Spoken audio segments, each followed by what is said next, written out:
मानुष जन्म दुर्लभ है, ये मिलन बारंबार।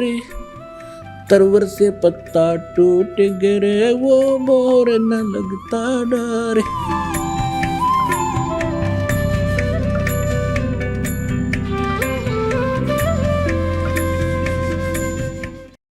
बंदी छोड़ दयाल जी, तुम तक हमारी दौड़े।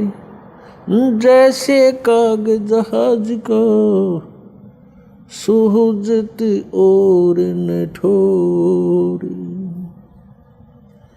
परमपिता परमात्मा पूर्ण ब्रह्म सर्व सृष्टि रचनहार कुल मालिक कबीर परमेश्वर जी हम सभी आत्माओं के पिता हैं। जितने भी यहाँ 21 ब्रह्मांड के अंदर आत्माएं हैं, ये सभी उस परमेश्वर कबीर जी की आत्माएं हैं। अब यहाँ हम काल के लोक में रह रहे हैं। इस काल के लोक में प्राणी सुखी नहीं हो सकता, और हम यहाँ सुख की खोज कर रहे हैं। जिसके पास धन नहीं है वो चाहता है कि मैं धनवान हो जाऊं, सुखी हो जाऊंगा। जिसके पास संतान नहीं है वो सोचता है मुझे संतान प्राप्ति हो जावे, मैं सुखी हो जाऊंगा। कोई रोगी है वो ये सोचता है मैं स्वस्थ हो जाऊं फिर मैं सुखी हो जाऊंगा। कोई धनवान है वो ये सोचता है कि सुख तो इन राजा लोगों को होगा, और राजा लोग सोचते हैं कि सुख तो स्वर्ग में होगा।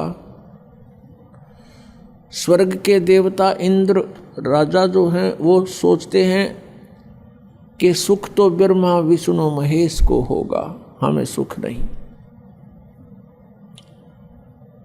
और ब्रह्मा विष्णु महेश को सुख बिल्कुल नहीं। उदाहरणार्थ जैसे भगवान श्री विष्णु जी के अवतार श्री रामचंद्र जी राजा दशरथ के घर जन्म लेकर के अयोध्या में प्रकट हुए। उनका फिर विवाह हुआ, विवाह होते ही वनवास हुआ। वनवास से उनकी धर्मपत्नी का अपहरण हुआ, फिर युद्ध हुआ। 12 वर्ष तक युद्ध हुआ। युद्ध तो 2-4 मिनट घंटे का बहुत हो जाता है। उसके पश्चात रावण का वध करके सीता जी को घर ले आए। कुछ ही दिनों के बाद, कुछ वर्षों के उपरांत किसी के व्यंग से सीता जी का परित्याग कर दिया, अपनी धर्मपत्नी का जो गर्भवती थी। स्वयं कहीं रहे, संतान कहीं रही। तो इससे सिद्ध है कि उस विष्णु जी को भी यहाँ सुख नाम की चीज नहीं। फिर वही विष्णु जी के अवतार श्री कृष्ण रूप में जेल में जन्म हुआ। मामा शत्रु हो गया, कभी जरासिंह, कभी शिशुपाल, कभी पूतना, कभी केसी आदि से उनको मरवाने का प्रयत्न जारी रहा।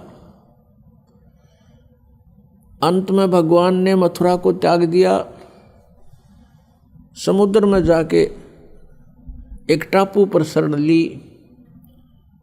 वहाँ एक द्वार की नगरी बना करके सारी सेना को वहाँ रख करके शेष जीवन वहाँ व्यतीत किया। उसके उपरांत अंत समय क्या हुआ, भगवान श्री कृष्ण जी का 56 करोड़ उनके वंशज हो गए थे। 56 करोड़ पोते पर पोते, पुत्र, रिश्तेदार, नाती, और वो भी श्री कृष्ण जी के सामने सब मृत्यु को प्राप्त हुए। आपसी युद्ध हो गया। दुर्वासा जी के श्राप से और श्री कृष्ण जी के सामने पूरा कुल नाश हो गया। क्या वो प्राणी सुखी हो सकता है जिसके आगे सारे मर जाएं? तो यहाँ परमात्मा कबीर परमेश्वर जी हमें याद दिलाते हैं, भजन करो उस रब का जो दाता है कुल सब का। भजन करो उस रब का जो दाता है कुल सब का। उस परमेश्वर की भक्ति करो जो सबका मालिक है, सबका दाता है। श्रीमद् भगवत गीता अध्याय नंबर 15 के श्लोक 1 से 4 में यह बताया गया है कि ऊपर को जड़ वाला, नीचे को तीनों गुण रूपी शाखा वाला, ये उल्टा लटका हुआ संसार रूपी वृक्ष है। ऊपर को मूल जो जड़ें हैं वो तो समझो परम अक्षर ब्रह्म है, पूर्ण परमात्मा, वो सब का मालिक। और नीचे को तीनों गुण रूपी शाखा, रजगुण ब्रह्मा, सतगुण विष्णु, तमगुण शिव जी रूपी शाखाएं हैं। और जो संत इन उल्टे लटके हुए संसार रूपी वृक्ष के सभी विभागों को भिन्न भिन्न बताता है, स वेदवित, वो वेद के तात्पर्य को जानने वाला है, अर्थात वो तत्वदर्शी संत है। परमेश्वर स्वयं भूमिका करते हैं, सतलोक से चलकर यहाँ आते हैं। यहाँ के भगवान काल द्वारा फैलाया गया अज्ञान, उसका नाश करते हैं, अपने तत्व ज्ञान रूपी टॉर्च से उस अंधेरे को हटाते हैं। तत्व ज्ञान रूपी सूर्य का उदय करके अज्ञान रूप अंधकार को समाप्त करते हैं। वो उसमें यहाँ कुछ समय के लिए रहते हैं और अपनी अमृतवाणी को उच्चारण कर करके सुनाते हैं, जो बाद में लिपिबद्ध कर ली जाती है। परमेश्वर ने कहा था, अक्षर पुरुष एक पेड़ है, निरंजन वा की डार, और तीनों देवा शाखा हैं ये पात रूप संसार। जो हिस्सा जमीन से बाहर दिखाई देता है पेड़ का, वो तुरंत जमीन से बाहर जो मोटे वाला होता है उसको तना बोलते हैं। और जड़ें परोक्ष है, गुप्त है। तो मूल मालिक तो गुप्त है, परोक्ष है, उसका तो यहाँ के सदग्रंथों में जिक्र नहीं, वो तो स्वयं परमेश्वर ने आके बताई है अपनी महिमा। उस तने को समझो ये अक्षर पुरुष है, उसके तने के फिर मोटी डार होती है, उसको समझो सरपुरुष, सरपुरुष। और उस डार के फिर 3 शाखाएं हों, वो रजगुण ब्रह्मा, सतगुण विष्णु, तमगुण शिव जी जानो।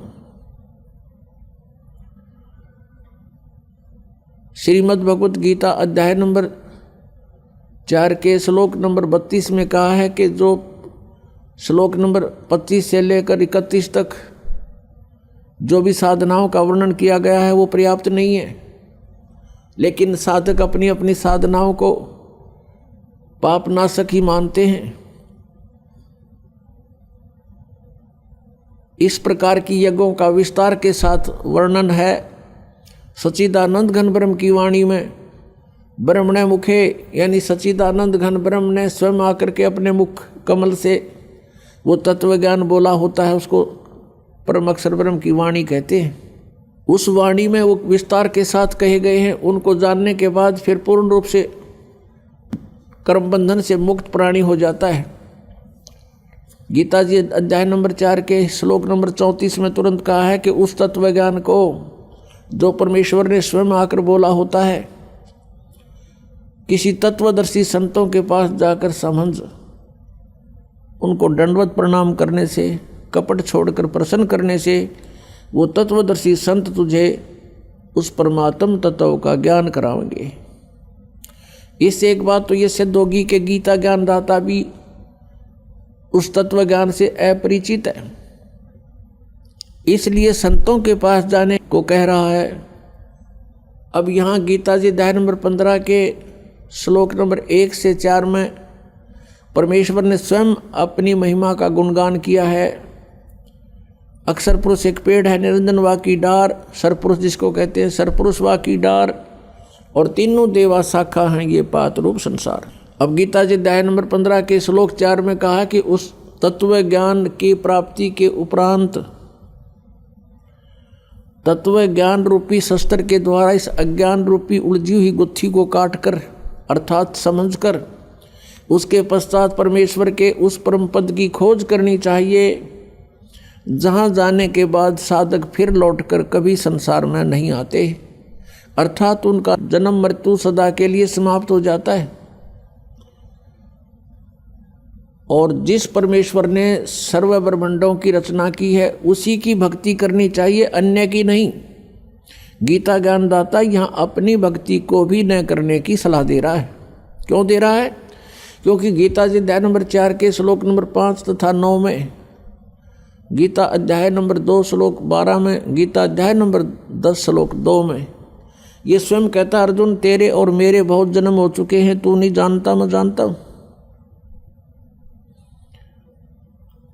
इससे सिद्ध है कि गीता ज्ञानदाता की भी जन्म मृत्यु होती है। ये पूर्ण मोक्ष नहीं होता, ना इसकी साधना से पूर्ण मोक्ष हो सकता, और ये भी नाशवान है। इसलिए गीता ज्ञानदाता गीता अध्याय नंबर 18 के श्लोक नंबर 62 में कहता है कि अर्जुन तू सर्वभाव से उस परमेश्वर की शरण में जा जिसकी कृपा से तू परम शांति को और सनातन परम धाम को प्राप्त होगा। जब तक प्राणी जन्म और मृत्यु के अंदर है इसको शांति नहीं हो सकती, चाहे ब्रह्मा की पदवी पा ले, चाहे विष्णु की पदवी प्राप्त कर ले, चाहे शिव की पदवी प्राप्त कर ले, या छोटे मोटे राजाओं का तो अब कोई अस्तित्व नहीं है, जबकि ब्रह्मा विष्णु महेश तक की पदवी पर प्राणी सुखी नहीं है। इसलिए गीता जी अध्याय नंबर 7 के श्लोक नंबर 18 में गीता ज्ञानदाता कहता है कि जितने भी भक्त हैं, साधक हैं, जिन्होंने वेदों को जाना समझा और तत्वदर्शी संत ना मिलने से अपने आप निष्कर्ष निकाल लिया, ओम नाम को मोक्षदायक मान लिया और ब्रह्म को सुप्रीम पावर मान लिया, सुप्रीम गॉड मान लिया, इस भूल के कारण ये उदार आत्मा, नेक आत्माएं, ये ज्ञानी आत्मा है तो अच्छी नेक हैं, लेकिन मेरे वाली अनुत्तम गति में ही सचित है।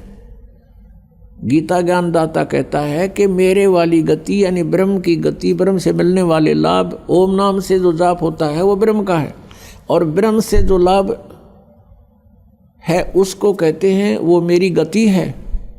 गीता ज्ञानदाता ब्रह्म बोल रहा है श्री कृष्ण जी में, और ये भी अनुत्तम है, ये भी घटिया है, व्यर्थ है, क्योंकि जन्म और मृत्यु अर्जुन तेरे भी और मेरे भी सदा रहेंगे।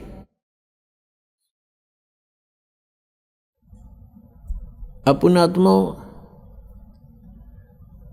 श्रीमद् भगवत गीता अध्याय नंबर 15 के श्लोक नंबर 16 और 17 में ये 3 पुरुष बताए, 3 प्रभु। एक सरपुरुष, ये 21 ब्रह्मांड का पुरुष प्रभु है, स्वामी है, मालिक है, ये कुल का मालिक नहीं है।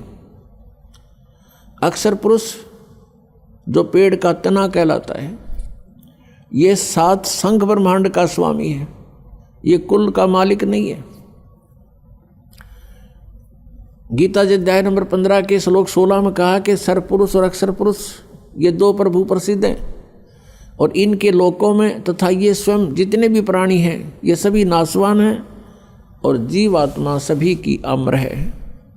इसलिए गीता जी अध्याय नंबर 15 के श्लोक 17 में तुरंत कहा है कि उत्तम पुरुष तो अन्य परमात्मा इति उदाहरते, कि पुरुषोत्तम श्रेष्ठ प्रभु, श्रेष्ठ परमात्मा, कुल का मालिक तो कोई और है जिसे परमात्मा कहते हैं।